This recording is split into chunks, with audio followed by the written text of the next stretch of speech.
Zeus Coffee versus Cherry Tigo. This is our match hype. Nothing gets more crucial than this. Maghaharap ang Zeus Coffee Thunderbells at Cherry Tigo crossovers bukas sa PhilSports Arena sa Pasig City. Mula sa kanilang 3-game skid, ang Zeus Coffee ay nakabangon sa isang dominanteng straight set win kontra Capital One. Pinangunahan nito ni Chini Arroyo na may 15 points, 12 digs at 13 kills.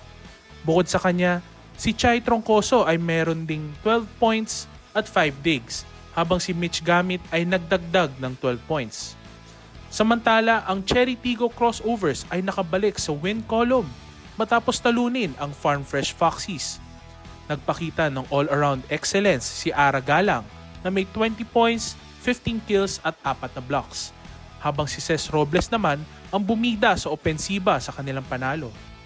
Sa kasulukuyang standings, nasa 5-3 ang Cherry Tigo at nasa 3-4 naman ang Zeus Coffee. Mahalaga ang larong ito para sa kanilang playoff aspirations. Mananatili ba ang Cherry Tigo sa itaas ng standings o makakasilat ba ang Zeus Coffee para magbalik sa kanilang competitive form? Sino ang aahon sa larong ito? Pag-usapan natin yan sa comment section. For more on this match hype, visit onesports.ph.